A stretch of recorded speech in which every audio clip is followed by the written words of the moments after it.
perigo de colocar tradições humanas acima da palavra. Acho que toda vertente cristã tem essa tentação de colocar tradições acima da palavra. Tem a Igreja Católica que aí ela já assume isso mesmo, né? A Igreja Católica assume abertamente que a tradição é a autoridade. Então, se você lê a Bíblia e você entende de um jeito, eles vão dizer, olha, o que você entende não interessa. O que interessa é como a tradição interpreta isso aqui. E então você tem que se sujeitar à interpretação dada pela tradição, porque a sua interpretação não vale nada. Você pode dizer, mas essa interpretação da Igreja Católica, ela é falaciosa, ela é fantasiosa, não tem nada nesse texto que indica isso. E eles vão dizer, não, mas esse é o entendimento autorizado. Você não pode ter um outro entendimento. Recentemente eu ouvi um padre falando a prova bíblica de que Maria não tem pecado. Que Maria nasceu sem pecado e nunca teve pecado.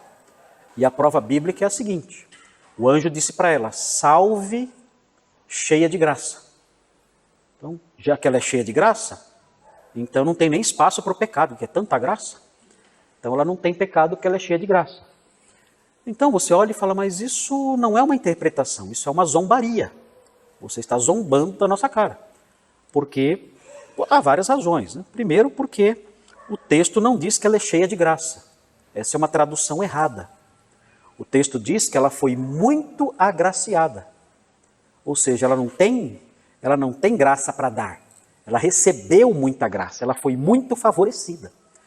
E as outras duas únicas, tem 2 lugares só na Bíblia que usam a expressão cheio de graça. É João 1, que fala que o verbo se fez carne, vimos a sua glória, como a glória do unigênito do Pai, cheio de graça. Mas é outra expressão diferente daquela que é usada em Lucas pelo anjo. Aí sim é cheio de graça. E o segundo lugar é Atos 6, que fala que Estevão era um homem cheio de graça. Então Estevão não tinha pecado? Então é uma interpretação tola, absurda. Não tem o menor sentido isso.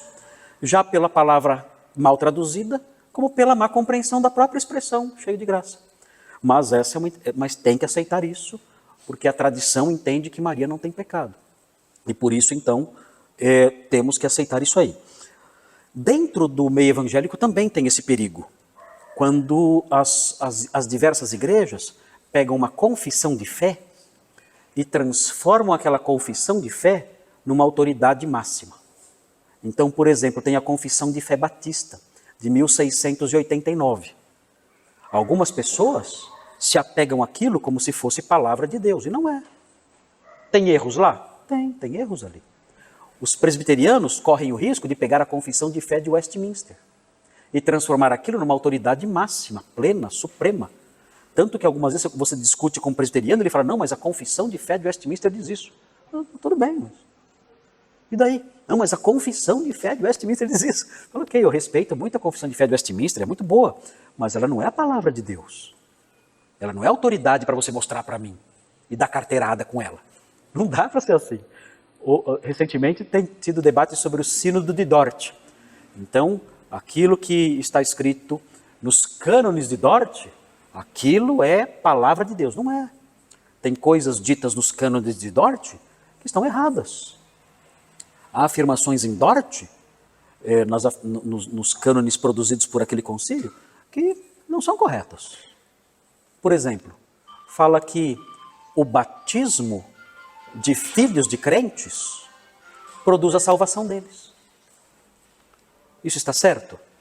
O batismo dos filhos dos crentes tem efeito salvífico. Isso está certo? Vocês acham? Isso é coisa de seita.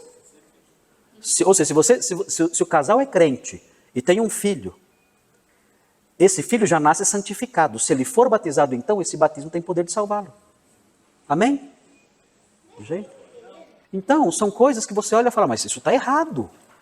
Você não pode crer nisso. A pessoa seria bom, né? Eu não teria que me preocupar com a salvação do meu filho, com a evangelização do meu filho. Bastaria ter o bebê, batizaria o bebê, está salvo. Pronto. A não ser que eu creia que a perda da salvação vem depois. Mas aí é outro erro. Ah, se a criança não crer em Jesus, ela perde a salvação. Aí é outro erro. Então perde a salvação? Então piorou tudo. Então são coisas estranhas que estão na tradição evangélica, na tradição protestante. E muitos se apegam a isso como se fosse inerrante e infalível. Isso é errado. Isso é errado. A tradição evangélica e protestante é boa, mas não é palavra de Deus. Se alguma coisa ela diz que não se harmoniza com a palavra de Deus, eu vou fazer o quê? Dizer não para ela. Ou essa tradição está errada.